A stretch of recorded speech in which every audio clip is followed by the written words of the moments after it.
Alright, so enter this guy right here, Macaulay Culkin, who we all know as the famous child actor from Home Alone, who got really famous for doing this face right here.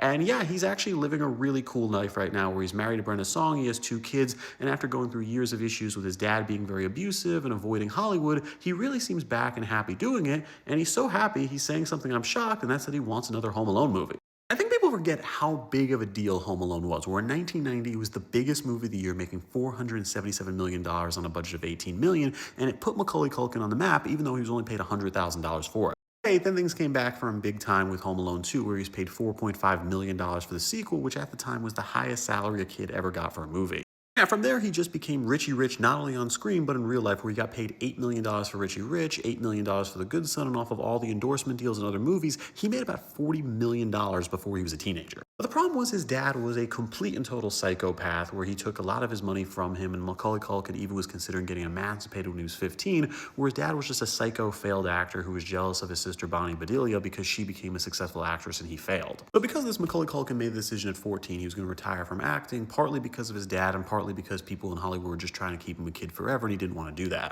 That's why we're making Home Alone 3 5 years after Home Alone 2 with Scarlett Johansson and whoever this kid is. They decided not even to ask Macaulay Culkin, and yeah, the movie sucked. It got god-awful reviews, but it still managed to make a little bit of money on a budget of $32 million, where it made $79 million mainly off the Home Alone name. In 2002, it got even worse with Home Alone 4, where originally that was supposed to come out in theaters, but they ended up not releasing it in theaters because it was so bad. And for that movie, they actually replaced Macaulay Culkin with this kid here, Mike Weinberg, who played the character of Kevin McAllister, was supposed to be a mid-cool between Home Alone 1 and 2, and yeah, it sucked. Yeah, they just keep on trying to make these things, where they also tried doing Home Alone 5 in 2012 that sucked. And then in 2021, after Disney got the rights for Home Alone and the Fox deal, they decided to do another movie, and this time cast Devin Rattray, who played Buzz, and yeah, this time he's playing a fat, crooked redneck cop. For the record, Disney hiring Devin Rattray was absolutely insane because when you really think about it, this guy's nuts. He got arrested for beating his girlfriend after she handed away one of his autographs for free to somebody that was trying to sell on eBay. And there was even a documentary made about this guy being in love with former Secretary of State Condoleezza Rice. For years, Macaulay Culkin was opposed to ever coming back to Home Alone unless it was for ads like Google Ads or more recently Home Input, where it's just him doing some sort of inspiration off his Home Alone character where they give him 500 grand for a day's worth of work.